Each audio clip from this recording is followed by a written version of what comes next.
오늘 오직 유일성 재창조의 증인이라는 제목을 함께 좀 말씀 나누고자 합니다. 오늘 매주 감사 주일인데요. 사실상 우리의 삶에 하나님 앞에 감사할 것밖에 없죠. 그래서 고린도전서 15장 9절에 10절에 바울의 고백입니다. 내가 사도 중에 지극히 작은 자라 내가 하나님의 괴를 핍박하였으므로 사도라 칭함을 받기 감당치 못할 자로라. 그러나 내가 나된 것은 하나님의 은혜로 된 것이니 내게 주신 그의 은혜가 헛되지 아니하여 내가 모든 사도보다 더 많이 수고했으나 내가 아니요 오직 나와 함께 하신 하나님의 은혜로라. 아멘. 우리의 삶에 걸어온 길, 그리고 지금 서 있는 길, 앞으로 걸어갈 모든 길 속에 뭐가 필요합니까? 하나님의 은혜. 그래서 그렇구나, 지금까지 내가 지내온 곳이 하나님의 은혜구나. 또 그 은혜를 힘입어 우리가 지금 인생의 길 위에 서 있는 거예요. 그리고 앞으로 우리가 걸어갈 모든 길에도 뭐예요? 하나님의 함께 하신 은혜가 필요한 겁니다. 맥주 감사주일은 무슨 날이냐? 모든 것을 주시고 모든 것 대신 하나님께 감사하는 날입니다. 그 은혜를 기억하고 또 은혜로 살아가는 겁니다. 그래서 오늘 우리가 참된 감사와 또 이번 한 주간도 하나님이 주시는 은혜로 능히 승리하는 삶의 여정을 걸어가시길 주의 이름으로 축복합니다. 우리가 예배 때 와서 사실 우리가 6일간 세상 속에 살아가잖아요. 그러면 두 가지를 직면하죠. 첫 번째, 하나님이 예배를 통해서 주신 말씀이 잘 생각도 안 나고 6일간의 삶의 문화나 삶의 흐름 속에 살아가다 보면 그냥 그렇게 살아가게 돼요. 그러나 우리는 예배를 통해서 뭘 해야 되냐? 첫 번째, 예배 때마다 하나님이 주시는 진짜 정체성을 회복해야 돼요. 우리가 세상 속에 자칫해 버리면 휩쓸리다 보면 내가 누군지를 망각하고 살아가요. 그래서 나도 모르게 사람들이 나를 어떻게 보지가 모든 것이 돼. 그래서 사람들에게 좀 더 잘 보이기 위해서 나도 모르게 몸부림친다니까. 그러다 보면 하나님이 지으신 진정한 나의 본질적인 가치와 정체성을 상실하게 돼요. 그 우리는 예배 때 말씀을 통해서 진짜 내가 누구냐? 내가 하나님의 자녀구나. 하나님이 이 복음을 증언하기 위해서 나를 증인으로 부르신 거구나. 그렇죠? 그래서 하나님이 주신 정체성을 딱 가지고 두 번째는 점검이 필요해요. 뭡니까? 인생의 방향이에요. 왜 사냐는 거예요. 모든 사람은 자신의 생존을 위해서 직업을 가지고 경제활동을 하면서 살아가요. 그렇죠? 그러나 우리의 삶에는 눈에 보이는 방향보다 더 중요한 눈에 보이지 않는 하나님의 이유가 있는 거예요. 그래서 기억하셔야 돼요. 제가 늘 말씀드리잖아요. 세상 사람들은 좀 더 편안한 생존을 위해 살아가지만 우리는 하나님의 자녀입니다. 생존을 하나님께 맡기고 하나님의 영광이라는 영원한 절대 가치를 위해서 우리의 삶을 하나님께 드리기 원하시는 거예요. 그래서 예배 때마다 뭘 찾아라고요? 내가 누군지를 발견하고, 두 번째가 뭐라고요? 내 삶의 방향과 목적과 이유가 무엇인지 하나님 앞에서 질문하고 0점을 조절하는 시간인 거예요. 다시금 방향을 되찾는 시간인 거예요. 자, 그것을 딱 가지고 오늘 우리가 사도행전을 쭉 보는 거예요. 자, 3장에 일어난 사건이 뭐예요? 안진뱅이가 일어나는 사건입니다. 그리고 설교했어요. 그리고 그 뒤에 일어난, 그렇죠? 그 뒤에 계속 일어난 일을 담고 있어요. 1절에 말합니다. 사도들이 백성에게 말할 때 제사장들과 성전 맡은 자와 사두개인들이 이르러 예수 안에 죽은 자의 부활이 있다고 백성에게 가르치고 전함을 너무 싫어한다. 왜 그럴까요? 자, 성경 상식을 살짝 말씀드릴게요. 이 당시 지도계층이 세 사람이 있어, 세 부류가 있어. 첫 번째가 뭐냐? 바리새파예요. 바리새인 많이 들어봤잖아요. 얘들이 뭐 하는 애냐? 바리새라는 말 자체가 구별되었다라는 뜻이에요. 그래서 뭘로 구별됐냐? 이들은 경건을 쫓은 율법주의자들이에요. 그래서 율법을 지킴을 통해서 나는 구별된다. 근데 선한 의도로 시작됐는데 이 사람들이 어디에 빠져버리냐? 율법을 지키는 행위를 자신들의 우월한 탁월함으로 착각하기 시작한 거예요. 그래서 자신이 율법을 지키긴 건 좋았어. 그러면서 율법을 지키지 않는 사람들을 정죄하기 시작하면서 율법을 지키지 않는 사람들은 나보다 낮은 사람, 하찮은 사람, 우리는 율법을 지키는 우월하고 탁월하고 대단한 사람. 그래서 하나님이 주시는 구별됨이 아니라 자기들 스스로가 구별시켜 버렸어요. 그래서 이 사람들은 완전히 안식일과 율법을 지키는데 완전 매여. 그래서 남들이 못 지키는 거 용납을 못해, 막 정죄하고 막 죽이는 거예요. 바리새파. 두 번째는 누구냐? 사두개파. 오늘 나왔잖아요. 사두개파 얘들도 지도층인데 얘들은 자유주의자들이에요. 무슨 말이냐? 토라만 믿어. 토라가 뭐예요? 모세오경만 믿어요. 모세오경만 하나님의 말씀이야. 그래서 이 사람들은 성경에 나오는 상식적인 내용만 믿어. 뭘 안 믿어요? 영적인 사실을 절대 안 믿어. 그래서 부활, 죽어도 안 믿어. 그래서 이 사람들이 뭘 했냐? 예수님의 단죄와 처형을 진행하는 모든 과정에 가장 많이 쓰임받은 나쁜 놈들이라. 그래서 이 사람들이 뭐예요? 로마의 식민지 정책에 적극 협조해서 세력을 얻은 엘리트들이죠. 얘들이 누구예요? 교회 지도자들이에요. 그리고 함부로가 됐어. 얘들은 에세네파예요. 에세네파. 잘 안 들어보시죠? 여기에 가장 대표적인 인물이 누구냐? 세례요한이에요. 얘들은 경건주의자들이에요. 그래서 얘들은 철저하게 금욕주의, 운동생활, 공동생활. 그래서 얘들은 예루살렘에 모여 살지 않고 저 광야 같은데 동굴 속에서 모여 살면서 매일 성경 쓰고 예배하다가 죽고 성경 필사하다가 죽고 그랬던 애들이에요. 자, 이 교회 지도자라니까요. 오늘 나오잖아요. 사두개인들과 성전 맡은 자들이 뭐예요? 부활을 싫어하는 거예요. 이 영적인 사실을 전함을 견디지 못하는 거예요. 지금도 마찬가지예요. 뭐예요?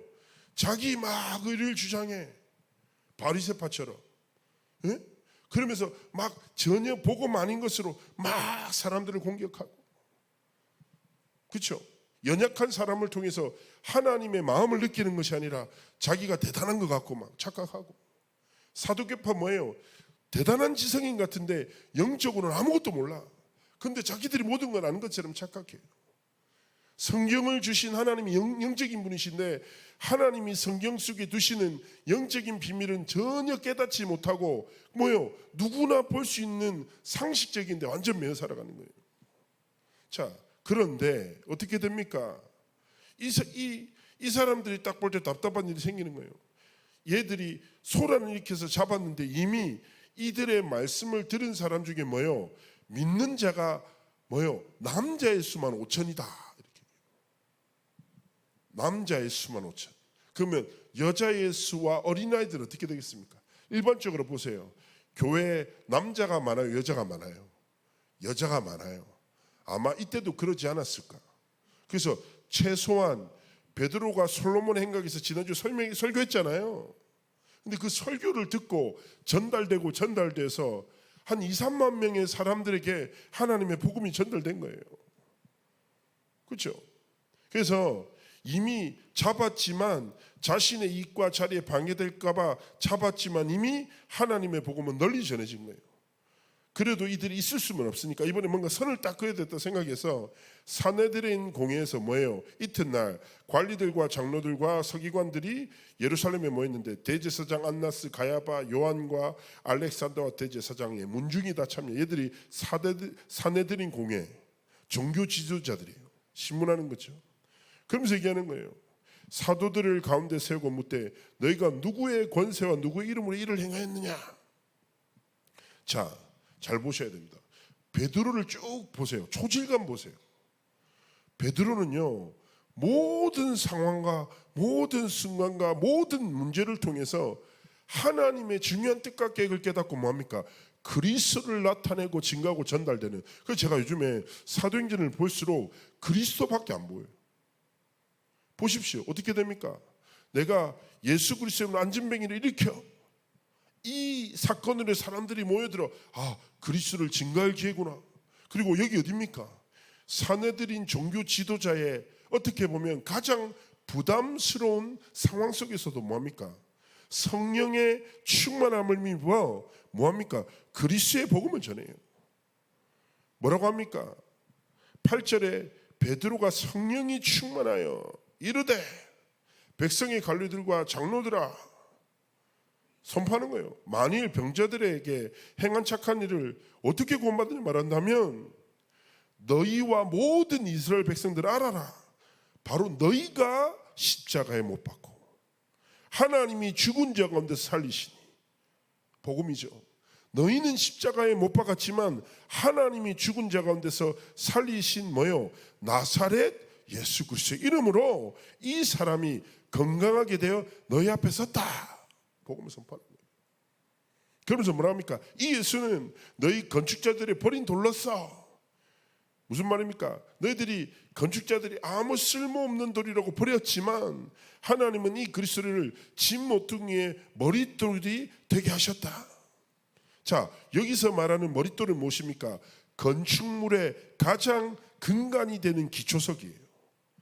이 성경 말씀은 뭐냐? 교회의 가장 기초가 누구시다? 교회의 가장 근본과 뿌리가 누구시다? 예수 그리스도가 되심을 선포하는 내용인 거예요. 그래서 기억하셔야 돼요. 교회로 부름받은 우리 인생의 머릿돌이 누구시다? 그리스도시다. 그래서 견고한 반석 대신 그리스도 위에 하나님이 우리 인생을 교회로 세우셨다는 거예요. 그러면서 베드로가 전에도 없고 후에도 없을 시대적인 복음을 선포하는 거예요. 뭐라고 합니까? 12절에 다른 이로서는 구원을 받을 수 없나니 천하 사람 중에 구원을 받을 만한 다른 이름을 우리에게 주신 일이 없음이라 하였더라. 진리를 선포하는 거예요. 그런데 되게 재밌는 게 뭐냐? 13절에 보면 종교 지도자에 깜짝 놀래요. 그들이 베드로와 요한이 담대하게 말함을 보고 그들이 본래 학문이 없는 범인으로 알았다가 무슨 말이에요? 얘들 왜 이러는 거야? 얘들 이런 애들이 아닌데. 자, 기억하셔야 돼요. 오늘 말씀을 통해서 오늘 제목이 뭡니까? 오직 유일성 재창조의 증인인데 베드로의 인생의 여정을 조금만 한번 들여다봅시다. 베드로가 어떤 사람입니까? 어부 출신이죠. 참 보면 성격도 급하고 실수도 많은 사람이에요. 그렇죠? 성격 되게 급해요. 쉽게 결단하고 또 배신하고 막 실수하고 예수님 잡으러 온 사람 종 바로 칼로 귀 잘라버리고 그렇죠? 계속 실수하는 사람이에요. 그리고 또 뭐예요? 그렇게 흥분해서 쫓아가지만 가장 결정적인 순간에 예수님을 3번이나 부인하는 비겁한 사람이에요.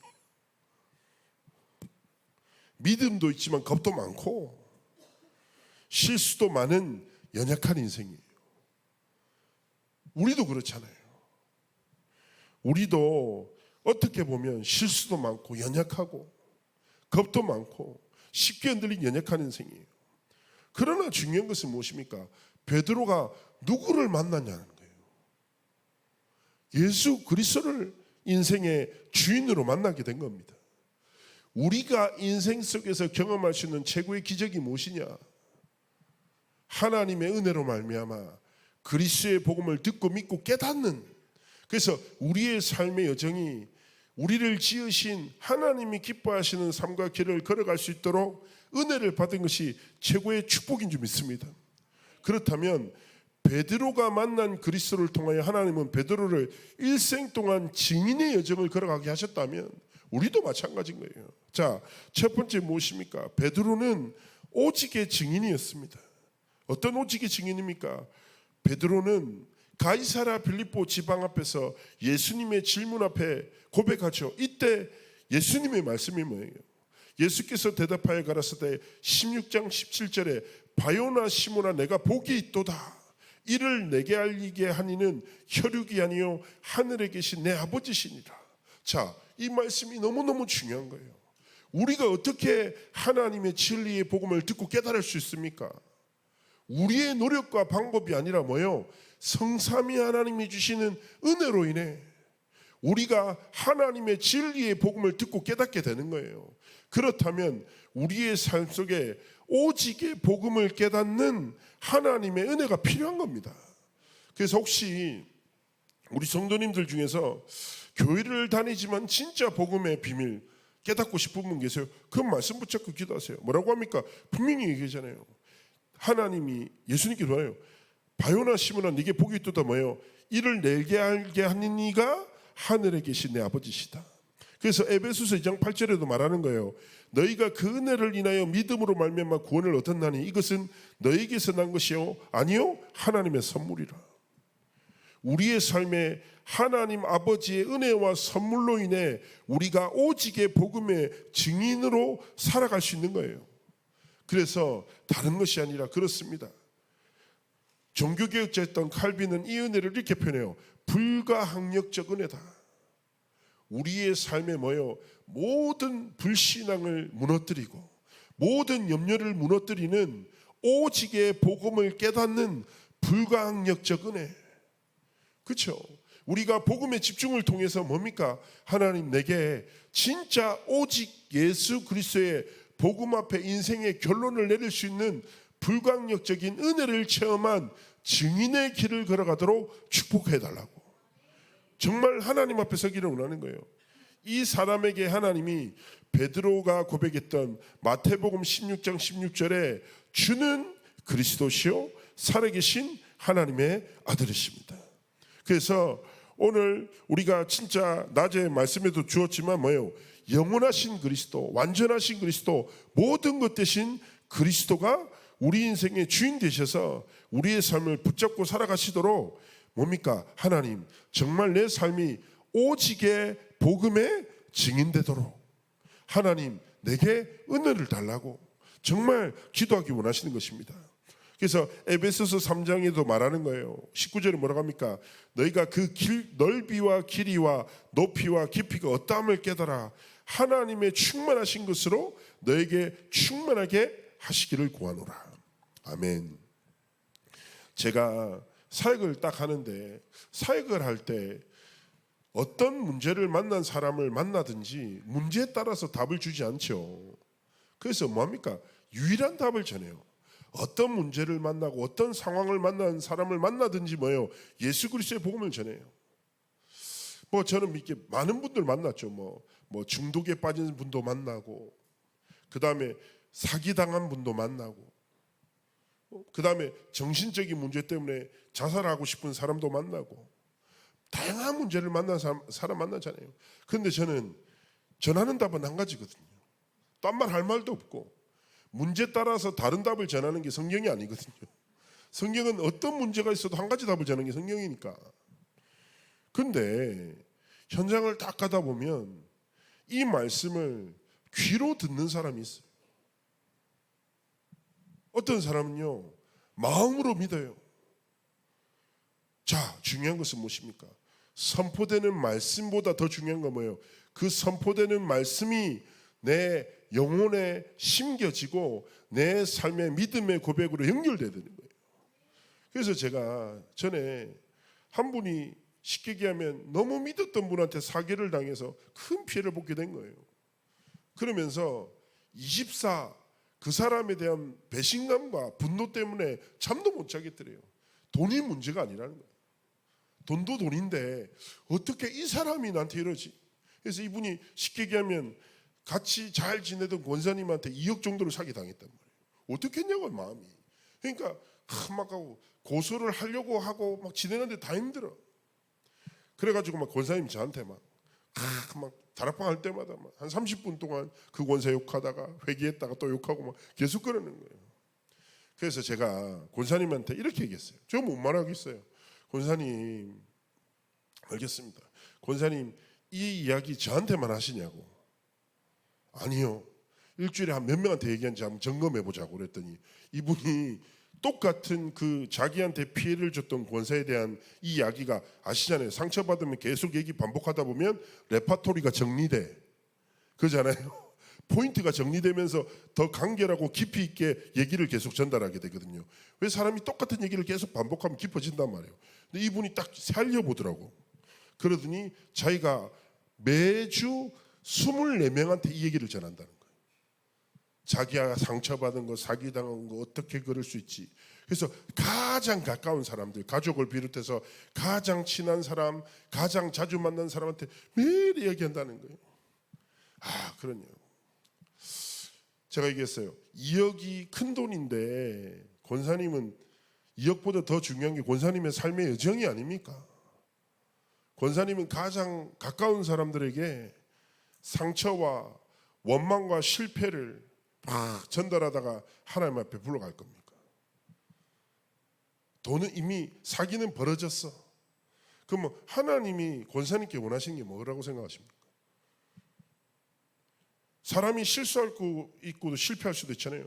그 실수와 실패에 사로잡혀 오늘을 무너지기를 원하시겠습니까? 아니면 그것 때문에 더 깊은 복음 속으로 들어가 하나님이 원하시는 영적 싸움하기 원하시겠습니까? 그래서 그 24명에게 이제 실패 포럼하지 말고 말씀 포럼 해보시라. 그리스도 포럼 해보시라. 해보라고. 그러니까 권사님이 딱 다락방 때 얘기하시는 거, 목사님 쉽지가 않아요. 자기도 모르게 말을 시작하다가 방향이 어느 순간 쉽지 않다. 근데 기억하시라. 분명히 야고보서에 네 혀가 네 인생의 방향을 결정한다 한다. 사람이 실패할 수 있는데 왜 무너집니까? 실패에 완전히 사로잡히면 무너져요. 그렇잖아요. 어떤 사람은 실패를 발판 삼는다니까. 그래서 이분이 자신의 상처와 이 문제를 그리스도의 복음에 집중하는 영적인 시간표로 딱 삼은 거예요. 그래서 늘 자신의 포럼의 방향이 상처와 원망의 포럼이 아니라 주시는 말씀을 따라 포럼하기 시작했어요. 24명에서 1명, 2명, 3명 점점 확장되기 시작해요. 그런데 이 권사님의 포럼이 이런 거예요. 딱 자기가 이 포럼만 바꿨는데 다락방 5개가 딱 시작됐다는 거예요. 엄청 울었대요. 하나님 앞에. 한 번도 자기 삶에 그런 적이 없던. 자기는 2억 때문에 너무 고난당했는데 하나님 앞에 포럼만 그리스도 중심으로 바꾸기 시작했는데 하나님이 현장에 작전된 영혼을 딱 붙이면서 생명운동이 시작됐기 때문에 딱 그렇게 하면서 하나님 내가 참 어리석었습니다. 딱 그렇게 하고 다락방 딱 회복됐는데 어떻게 될 것 같아요? 사기쳤던 그분이 또 다른 문제로 인해 또 걸리게 되고 또 복잡한데 말하려면 한 3시간 걸려요. 나도 그 얘기를 정확하게 이해를 못해. 근데 어쨌든 모든 것이 회복되게 된 거예요. 그때 그 권사님이 그 모든 게 회복되고 다락방이 회복되고 6개월이거든요. 근데 그 권사님 딱 이런 고백하더래요. 목사님 제가 사실은 권사인데 안 믿고 살았어요. 문제 빠지면 문제 막 떠들고만 이것 붙잡고 살았는데 내가 오직 그리스도 앞에 딱 서니까 그리스도께서 내 삶의 주인 되시니까 진짜 그리스도께서 모든 문제 해결자라는 게 깨달아졌다고. 자, 기억하셔야 돼요. 삶의 어떤 상황을 만났든지 오직의 증인, 오직 예수 그리스도라는 결론 속으로 들어가는 은혜가 있기를 주의 이름으로 축복합니다. 이 증인들의 두 번째 뭐예요? 유일성의 증인으로 하나님 우리를 세우시는 겁니다. 유일성의 증인은 뭐니까 내 업의 현장인 거죠. 오직의 복음의 결론을 가진 자에게 하나님이 우리에게 주시는 유일성의 증인의 축복이 있는 것이죠. 다른 것이 아닙니다. 하나님이 오직의 복음을 전하라고 하나님이 내 업과 산업에 유일성의 축복을 주시는 겁니다. 그렇기 때문에 우리는 하나님 앞에서 기억하셔야 돼요. 유일성이 무엇입니까? 나에게만 주시는 하나님의 은혜가 있어요. 나를 통해서만 성취될 하나님의 말씀이 있어요.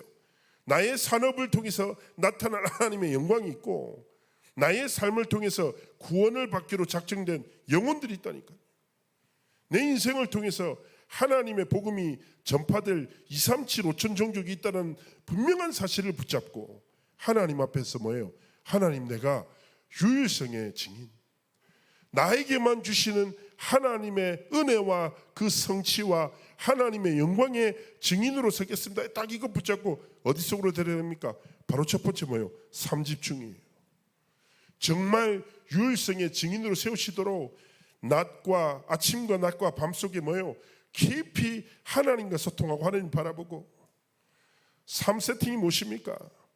성삼위 하나님이 내 오늘과 삶과 모든 만남의 주인 되시는 거예요. 하나님이 내 업을 통해 플랫폼으로 세우신다니까. 한 권사님이 저한테 얘기하는데 이분이 자기가 사업이 도저히 안 된다는 거예요. 잘. 이분이 쉽게 얘기하면 피부 관리 같은 거 하시는 분이 너무 안 된다는 거예요. 사람이 자기한테 잘 안 온대. 너무 화가 난다는 거예요. 아, 그러시냐고. 그래서 이분이 그래서 보통 뭐 하고 계세요? 그랬더니 본인이 그냥 낮잠 자고 관리실에서 그 다음에 뭐 류목사 메시지 좀 듣다가 뭐 자기 좋아하는 유튜브도 보고 꽃을 그렇게 좋아하세요. 꽃 영상 같은 거 쫙 3시간씩 보고 멍 때리고 이러고 있다는 거예요. 그러다가 이분이 저한테 얘기를 한 거예요. 목사님, 제 산업을 두고 좀 기도해 주시라는 거예요. 사람들 많이 모이도록. 그래서 제가 얘기했어요. 원사님, 강단 말씀 속에서 계속 말씀 나오지 않습니까? 누가 오기 이전에 먼저 누가 올 수밖에 없는 흐름이 있어야 된다고 하지 않습니까? 그러려면 이 현장이 사람의 피부가 아니라 진짜 영혼을 살리는 딱 현장 되도록 기도하시라, 집중하시라. 그러면서 이 권사님이 조금만 뭐하냐? 아, 하나님이 나에게만 주신 게 뭘까? 딱 생각하면서 계속 기도하셨다는 거예요. 그러면서 이분이 딱 깨닫게 된 거죠. 나한테 주신 것이 그리스도의 복음밖에 없네. 왜 이 권사님이 인상이 되게 안 좋으세요. 평상시 딱 봐도 화가 나 보여. 그리고 말씀도 좀 거칠게 하세요.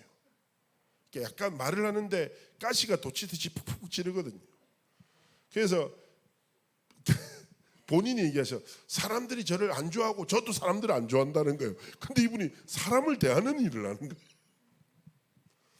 그러다 이 권사님이 딱 거울을 보는데 내 얼굴에 그리스도가 안 나타난다는 거예요. 왜 이렇게 생겼지? 이런 생각이 들더래요. 뭔가 딱 얼굴에 여유도 없고 평안도 없고 그리스도가 내 삶의 주인이 안 되시는 거예요. 딱 이런 생각이 들어요. 내가 타도 여기 안 오겠다 이 생각이 딱 든 거예요. 그러면서 이분이 아, 그래, 예수 그리스도가 내 삶의 주인 되시지 않냐? 내가 이 사람들의 피부도 중요하겠지만 이 그리스도의 복음을 전했다 기도하기 시작했다. 그래서 한 사람이 딱 왔는데 이 사람이 권사님이 진짜 너무 소중한 영혼처럼, 그전에는 자신에게 뭔가 이익을 줄 고객이었는데 하나님이 보내신 영혼처럼 보이더래. 그래가지고 권사님이 자기도 모르게 웃음이 나고 감사하면서 피부 관리를 딱 해주면서 계속 기도했다는 거예요. 하나님 이분의 모든 부분을 치유해달라고 막 기도했다는 거예요. 이분이 딱 마침이 나오면서 야, 여기는 너무 마음이 평안하고 너무 자기가 심오롭고 간다고 그래가지고 자기가 너무 기쁘더래. 아, 그래, 자기는 몰랐대요.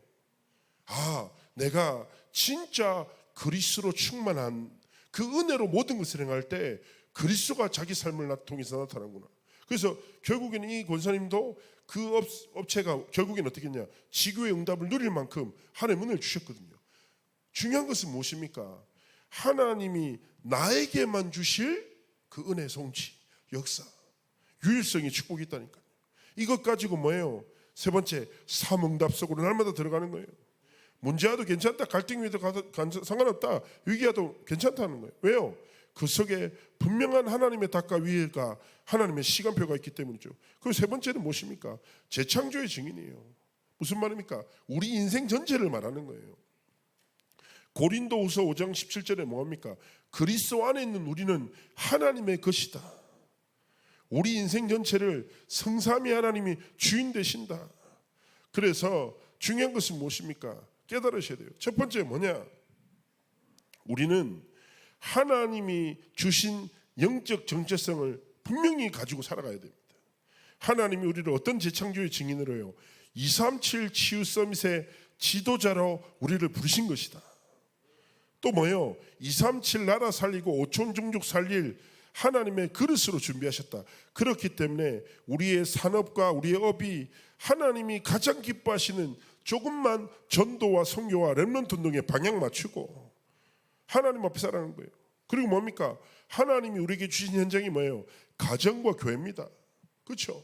업의 현장도 당연한 거예요. 우리의 가정과 교회를 통하여 뭐예요? 하나님의 분명한 성취를 통하여 237 5천종족과 현장을 살리는 은혜와 축복이 있도록 우리가 하나님 앞에 서기를 원하시는 거예요. 어떻게 보면 연약했던 베드로를 하나님이 오직과 유일성과 재창조의 증인을 통하여 그의 전 인생을 통해서 그리스도의 복음을 나타내고 증거하는 사명을 감당케 하셨죠. 그래서 내 삶을 통해서 무엇을 나타내고 증거하고 전달하시겠습니까? 다른 건 아니에요. 어떤 한 장로님이 저한테 이런 포럼하시던데, 그 장로님이 이런 얘기를 하시더라고요. 자기가 하나님 앞에서 생각해 보니까 너무 부끄러운 것밖에 없다는 거예요. 자기가 장로로서 교회도 잘 못 섬긴 것 같고, 그 다음에 목회자도 잘 못 도운 것 같고, 하나님 앞에서 부끄럽다는 거예요. 또 렘넌트들도 잘 못 도운 것 같고 그러더라고요. 그래서 장로님이, 그래서 자기가 하나님 앞에 이런 결단을 하게 됐다는 거예요.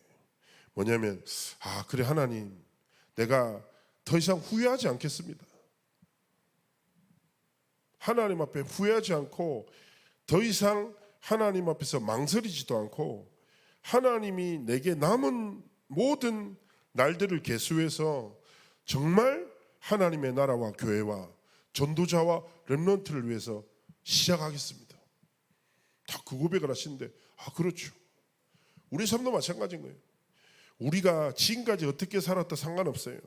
오직 예수 그리스도 이 복음의 결론 앞에 다시 인생의 무릎 딱 꿇고 하나님 내 일평생 오직 그리스도의 증인으로 하나님이 주신 유일성으로 내 업의 현장이 하나님 앞에 쓰임받게 하시고 내 인생 전체가 재창조의 증인으로 하나님의 언약 성취에 하나님께 가장 귀하게 쓰임받는 인생 되도록 하나님 앞에 기도하며 승리하는 삶과 길을 걸어가시기를 하나님 원하시는 것입니다. 그래서 오늘 말씀을 딱 기억하면서 뭐예요?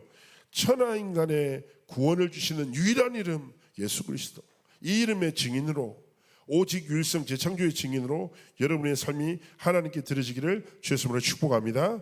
우리 시간에 합심을 하나님 앞에 기도했으면 좋겠습니다. 하나님, 오늘 말씀 붙잡고 하나님, 베드로의 인생 여정을 통하여 역사하시는 성삼위 하나님, 내 인생이 오직의 증인으로, 내 업이 유일성의 증인으로, 내 인생 전체가 재창조의 증인으로 하나님께 드려지도록 축복하여 주옵소서. 우리 말씀 붙잡고 하나님께 하나님 앞에 기도하는 시간 가지겠습니다.